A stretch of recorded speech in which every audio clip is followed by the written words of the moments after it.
আজকে উচ্চ মাধ্যমিক 2025 ছাত্রছাত্রীদের জন্য তোমাদের মডার্ন কম্পিউটার অ্যাপ্লিকেশনের একদম A to Z সাজেশান নিয়ে এসেছি। যে সাজেশান তোমরা করলে তোমাদের যে 35 নম্বরের বড় প্রশ্ন আসে 35 নম্বরই তোমরা কমন পাবে, সেই সাজেশানটা তোমাদের জন্য নিয়ে এসেছি। ভালো করে তোমাদের ভিডিওটা দেখতে হবে, তাহলেই তোমরা বুঝতে পেরে যাবে যে কোন প্রশ্নগুলো তোমাদের পরীক্ষার জন্য সবথেকে বেশি গুরুত্বপূর্ণ। আর এই সময় দাঁড়িয়ে এই প্রশ্নগুলো তৈরি করতেই হচ্ছে, যেহেতু কম্পিউটার অ্যাপ্লিকেশানে গোটা 7 নম্বরের প্রশ্ন আসে না। 7 নম্বরের প্রশ্নের মধ্যে 1 আসে, 2 আসে, 3 আসে, 4 আসে, 5ও আসে। তো যেহেতু অনেক রকমের প্রশ্ন আসে, তাই আমি ভেঙেই সমস্ত কিছু তোমাদের জন্য দিয়েছি। দেখো, প্রথমে যে প্রথম অধ্যায় রয়েছে logic gates and combinational circuit, এখান থেকে মোট 15 নম্বর তোমাদের পরীক্ষায় আসে। যে সংজ্ঞাগুলো তোমাদের প্রথমে পড়তে হবে এই চ্যাপ্টার থেকে, সেটা হচ্ছে কম্বিনেশন লজিক সার্কিট বলতে কী বোঝো, তারপর 2 লেভেল সার্কিট কী, তারপর ইউনিভার্সাল গেট বলতে কী বোঝো, তারপর শুধুমাত্র ন্যান্ড গেট ব্যবহার করে অর গেট অ্যান্ড গেট তৈরি করতে হবে, তারপরে শুধুমাত্র নর গেট ব্যবহার করে অর গেট আর অ্যান্ড গেট তৈরি করতে হবে, তারপর এক্সঅর গেটের ট্রুথ টেবিল করতে হবে, সার্কিট ডায়াগ্রাম এগুলো করতে হবে, তারপর কন্ট্রোল লাইন কী পড়তে হবে, তারপর ডেটা সিলেক্টর কাকে বলে ও কেন বলে সেটা পড়তে হবে, ব্লক ডায়াগ্রাম যেগুলো করতে হবে সেটা হচ্ছে ফুল অ্যাডার সার্কিটের করতে হবে, ফুল সাবস্ট্রাক্টর সার্কিটের করতে হবে, 4x1 মাল্টিপ্লেক্সারের করতে হবে, 1x4 ডিমাল্টিপ্লেক্সারের করতে হবে। পাশাপাশি সার্কিট ডায়াগ্রাম যেগুলো করতে হয়, ফুল অ্যাডার সার্কিট তৈরি করতে হবে দুটো হাফ অ্যাডার সার্কিট দিয়ে, তারপর 3x8 ডিকোডার সার্কিট তৈরির যেটা সার্কিট ডায়াগ্রাম সেটা প্র্যাকটিস করতে হবে, তারপর decimal two binary encoder circuit করতে হবে, তারপর 1x4 ডিমাল্টিপ্লেক্সার সার্কিটের ব্লক ডায়াগ্রাম বা সার্কিট ডায়াগ্রাম করতে হবে। পার্থক্য এখান থেকে যেগুলো পড়তে হবে, প্রথম ডিকোডার আর মাল্টিপ্লেক্সারের পার্থক্য পড়তে হবে, তারপর ডিকোডার ও এনকোডারের মধ্যে পার্থক্য করতে হবে, তারপর ফুল অ্যাডার ও ফুল সাবস্ট্রাক্টরের মধ্যে পার্থক্য করতে হবে। নেক্সট অধ্যায় হচ্ছে নেটওয়ার্কিং, এখান থেকে 20 নম্বর, সব থেকে বেশি নম্বর পরীক্ষায় এখানে আসে।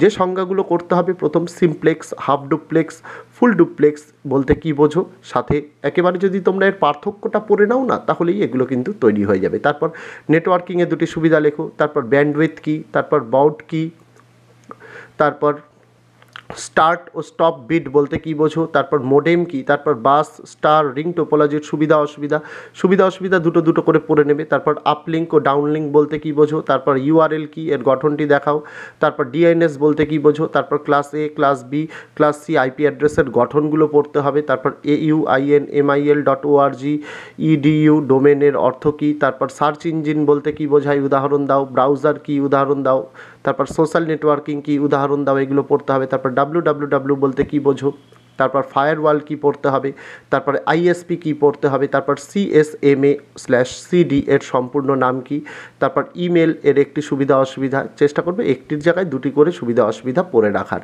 তারপর হাইপারলিঙ্ক পড়তে হবে, তারপর এমটি ট্যাগ বলতে কী বোঝো পড়তে হবে, তারপর HTML ফাইলের ডিফল্ট এক্সটেনশন কী পড়তে হবে, তারপর HTML এ ইমেজ ইনসার্ট করার ট্যাগটি উদাহরণসহ দেখাও, এটা করতে হবে, HTML এ ওয়েব পেজের ব্যাকগ্রাউন্ড কালার পরিবর্তন করার ট্যাগটি উদাহরণসহ দেখাও করতে হবে, তারপর HTML এর দুটি ওয়েব পেজকে লিঙ্ক করার ট্যাগটি উদাহরণসহ দেখাও করতে হবে, তারপর মার্কিউ ট্যাগ এর ব্যবহার করতে হবে, তারপর HTML এ BR ট্যাগ HR ট্যাগের কাজ করতে হবে, তারপর HTML এ লিস্ট ট্যাগের উদাহরণ করতে হবে।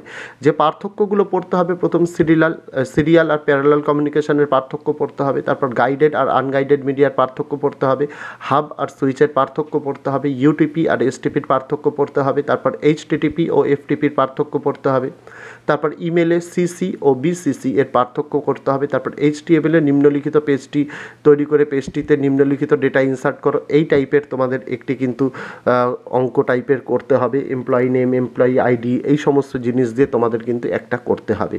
তারপর next chapter database management system বা DBMS, এখান থেকে 15 নম্বর আসে। প্রথম প্রশ্ন, DBMS এর দুটি সুবিধা অসুবিধা উল্লেখ করে পড়তে হবে, তারপর DDL, DML, DCL এর সংজ্ঞা উদাহরণ সহ পড়তে হবে, তারপর DBMS এ DBA এর ভূমিকা উল্লেখ করো, এটা পড়তে হবে, তারপর ডেটা ডিকশনারি কী করতে হবে, তারপর মেটা ডেটা কাকে বলে পড়তে হবে, তারপর ফিজিক্যাল ও লজিক্যাল স্কিমা বলতে কী বোঝো, তারপর ডেটা ইন্টিগ্রিটি বলতে কী বোঝো, তারপর ডেটা রিডান্ডেন্সি কী, তারপর যে বিষয়গুলির ওপর পড়তে হবে সেটা হচ্ছে cardinality, degree, attributes, tuple, domain, entity, এগুলো পড়তে হবে। তারপর হায়ারার্কিক্যাল ডেটা মডেল বলতে কী বোঝো পড়তে হবে। তারপর one to one, one to many, এগুলো পড়তে হবে। তারপর প্রাইমারি কি, ফরেন কি বলতে কী বোঝো পড়তে হবে। তারপর ইয়ার ডায়াগ্রামে অ্যাট্রিবিউট, রিলেশনশিপ, এন্টিটি প্রকাশ করার চিহ্নগুলি কী কী পড়তে হবে। তারপর গ্র্যান্ট ও রিভোক স্টেটমেন্টের কাজ কী করতে হবে।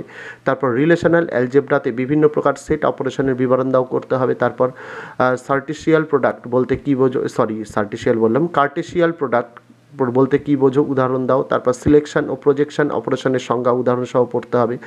তারপর এসকিউএলের কোয়ারিগুলির উদাহরণ করতে হবে, যেমন create, insert, order by, like, between, এগুলো। তারপর এসকিউএল কমান্ডের সাহায্যে নিম্নলিখিত কাজ করো, এই টাইপের অঙ্কগুলো করতে হবে, যেরকম এখানে বলে দেওয়া হয়েছে স্টুডেন্ট, রোল নেম, এসিসিটি, মানে এগুলো সাবজেক্ট নেম, এগুলো করতে হবে। তারপর রেকর্ডগুলি স্টুডেন্ট রোল অনুসারে ডিসেন্ডিং অর্ডারে সাজাও, এই টাইপের প্র্যাকটিস করতে হবে। সেই সব স্টুডেন্টদের রেকর্ডগুলি দেখাও যাদের নামের শেষে জিত আছে, মানে জিতের জায়গায় অন্য কিছুও থাকতে পারে। তারপর যেসব স্টুডেন্ট টোটাল 250 থেকে 350-র মধ্যে পেয়েছে তাদের নাম ও রোল দেখাও। এইগুলো তোমাদের কিন্তু এসকিউএল কমান্ডের সাহায্যে করতে হবে। তারপর এমএস এক্সেল, যেখানে 10 নম্বর রয়েছে। প্রথম প্রশ্ন, এমএস এক্সেল এর 4টি ডেটা টাইপের নাম ও তাদের কাজ করতে হবে। তারপর সাইন্টিফিক ফরম্যাটিং কি, এটা করতে হবে। 1 to 5কে সাইন্টিফিক ফরম্যাটে প্রকাশ করো। তারপর এমএস এক্সেলের ডেটা ফিল্টারিং বলতে কী বোঝো। তারপর এমএস এক্সেলে গোল সিক কী। তারপর এমএস এক্সেলে বিভিন্ন প্রকার সেল রেফারেন্সগুলি উদাহরণ সহ আলোচনা করতে হবে। তারপর এমএস এক্সেলে কন্ডিশনাল ফরম্যাটিং কী। তারপর এমএস এক্সেল 2007-এ ফিল হ্যান্ডেল বলতে কী বোঝো। তারপর এমএস এক্সেলের নিম্নলিখিত ফাংশনগুলির উদাহরণ সহ আলোচনা করতে হবে। Max function, product function, average function, count if, round, upper lower, concatenate, now, এগুলো। তারপর এমএস এক্সেল 2007-এ মোট রো ও কলাম কতগুলি করতে হবে। এমএস এক্সেল 2007-এ সর্বশেষ সেল অ্যাড্রেসটি করতে হবে। তারপর এমএস এক্সেলে একটি রো হাইড ও আনহাইড করার ধাপগুলি করতে হবে। তারপর এমএস এক্সেলে একটি লাইন চার্ট ইনসার্ট করার ধাপগুলি করতে হবে। তারপর এমএস এক্সেল 2007-এ ডেটা সর্ট করার পদ্ধতি করতে হবে। তারপর এমএস এক্সেল 2007-এ কোনো সেল এর ভ্যালু 350 এর বেশি হলে লেখাগুলির রং সবুজ করার পদ্ধতি লেখো। তারপর বিভিন্ন প্রকার শর্টকাট কি ও রিবন এর কমান্ড গ্রুপগুলির নাম পড়তে হবে। তারপর চলে যাব এমএস অ্যাক্সেস, যেখান থেকে 10 নম্বর রয়েছে। প্রথম, এমএস অ্যাক্সেসে 4টি ডেটা টাইপের নাম ও তাদের কাজ পড়তে হবে। তারপর এমএস অ্যাক্সেসের টেক্সট ও মেমো ডেটা টাইপের পার্থক্য কী করতে হবে। তারপর এমএস অ্যাক্সেস 2007-এ ফর্ম ও রিপোর্ট বলতে কী বোঝো। তারপর এমএস অ্যাক্সেসে ম্যাক্রো কি।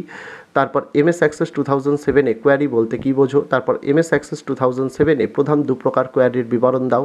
তারপর এমএস এক্সেল 2007-এ ডিজাইন ভিউ ও ডেটাশিট ভিউ এর বিবরণ দাও। তারপর এমএস এক্সেল 2007-এ ফিল্ড বলতে কী বোঝো। তারপর এমএস এক্সেল 2007-এ 2টি টেবিলের মধ্যে রিলেশনশিপ তৈরি করার ধাপগুলি দেখাও। তারপর এমএস অ্যাক্সেস 2007-এ অটোসাম ও অটো রিপোর্ট বলতে কী বোঝো। তারপর এমএস অ্যাক্সেস 2007-এ উইজার্ডের সাহায্যে ফর্ম তৈরির ধাপগুলি দেখাও। তারপর এমএস অ্যাক্সেস 2007 মডিউলাস বলতে কী বোঝো। তারপর এমএস এক্সেল 2007-এ 4 কারেন্সি ডেটা টাইপের ব্যবহার লেখো। তারপর ওএলই অবজেক্ট বলতে কী বোঝো। তারপর এমএস অ্যাক্সেস 2007-এ ডিজাইন ভিউয়ের সাহায্যে কোয়ারি তৈরি করার ধাপগুলি লেখো। তারপর এমএস অ্যাক্সেস 2007-এ একটি টেবিলে ডেটা ইনসার্ট করার ধাপগুলি লেখো। তারপর এমএস অ্যাক্সেস 2007-এর ফাইল এক্সটেনশনটি কী।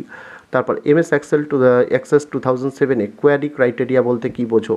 আর লাস্ট, বিভিন্ন শর্টকাট কি ও রিবনের কমান্ড গ্রুপগুলির নাম তোমাদের পড়তে হবে। এই ছিল কম্পিউটার অ্যাপ্লিকেশনের সাজেশান, যেগুলো তোমাদের ভালো করে পরীক্ষার আগে নিজেদের তৈরি করে নিতে হবে পরীক্ষায় সবটা কমন পাওয়ার জন্য। এগুলো যদি ভালো করে তৈরি করা থাকে তাহলে অবশ্যই তোমরা ভালো রেজাল্ট করবে। তোমরা জানো কম্পিউটার অ্যাপ্লিকেশনের বেশি ভিডিওস আমরা দিই না, তার কারণ আমরা আমাদের যে কম্পিউটার অ্যাপ্লিকেশান যে বিষয়টি আছে সেটার তেমন ভালো কোনো টিচার নেই। এই সাজেশানটি কম্পিউটার শিক্ষক দ্বারা আমাদেরকে দেওয়া হয়েছে, সেটাই তোমাদের সামনে তোমাদের সুবিধার্থে তুলে ধরলাম। কারণ বহু ছাত্রছাত্রী আমাদের চ্যানেলের সঙ্গে যুক্ত রয়েছে যাদের কম্পিউটার অ্যাপ্লিকেশন বিষয়টি রয়েছে, তাদের জন্যই কিন্তু মূলত এই সাজেশানটি দেওয়া। তাই এই প্রশ্নগুলো টিচার কিন্তু বলেছেন ভালো করে তোমাদের পড়তেই হবে। তার জন্য তোমাদের এইটুকু আশ্বস্ত করতে পারি, প্রত্যেক বছরই আমরা এরকমভাবে শুধুমাত্র সাজেশান দিই, সেগুলো থেকে ছাত্রছাত্রীরা বহু নম্বর কমন পায়। এবছরও আমরা আশাবাদী তোমরাও কমন পাবে। তো দেখা হচ্ছে তোমাদের সঙ্গে আগামী দিন অন্য কোনো বিষয়ে অন্য কোনো ভিডিও নিয়ে। ততদিন সকলে ভালো থেকো, সুস্থ থেকো।